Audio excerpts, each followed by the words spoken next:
Yes, hello. Greetings from Iceland.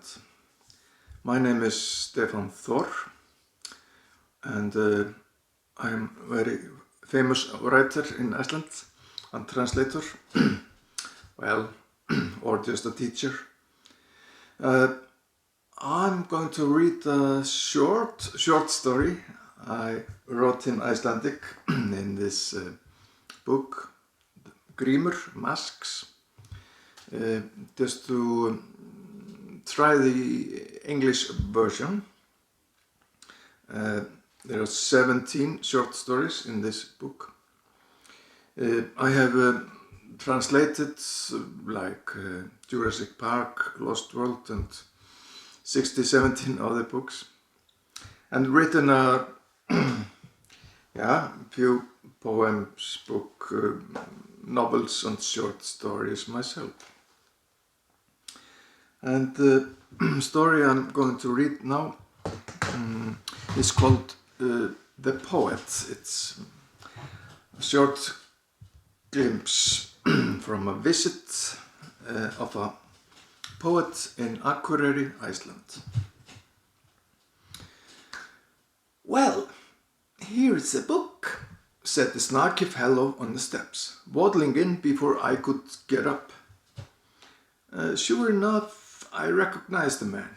It's called being fluent. But that doesn't mean I had any intention of inviting him in. He invited himself before I could blink an eye. Poet. One of the few in town. In fact, he was a bit of a migrant. Back in those days, I was a journalist, and I must have interviewed him and helped him promoting his last book of poems. And now he just came to my house a year or two later. "You'll get a signed copy, of course," he said, walking into a dining room, sitting down at the table and pulling out the pen. "Haraldur, Thor, like the Thunder God and the Sports Club, isn't it? Otherwise, I support Kawa, the other sports club in town." I nodded my head, numb and bewildered, and watched the poet scribble the dedication of the second page of the new poetry book, which I had neither ordered nor requested in any way. "I hope the radiant and warm sun will light up your life," the poet muttered, grinning as enthusiastically as possible, and then mentioned an amount not far from what the family weekend shopping in Netto supermarket cost. I don't have that much cash, and I started, but he was quick to stop me. "I'll take a check," he said, nodding in the direction of my checkbook that lay on the dining room table, along with a calculator and a notebook. I had just been trying to figure out how the family would make ends meet at the end of the month. Yes, checks. It has been some time since these events took place. I didn't have the guts to protest and sat down at the end of the table and began to fill out a check, while the poet was still writing in the book with jerks and contortions. There was no getting around paying for a signed copy, you know. "Absolutely brilliant," said the poet as the book and the check changed hands, and then he sniffed and steamed into the kitchen. I hurried after him. "I don't drink coffee. Do you have tea?" he asked, cutting himself a nice slice of the layer cake that I had taken out of the freezer to have with my Sunday coffee. Impudence. That was the concept that came to my mind, but everything happened so fast that I couldn't even start thinking of showing him the door.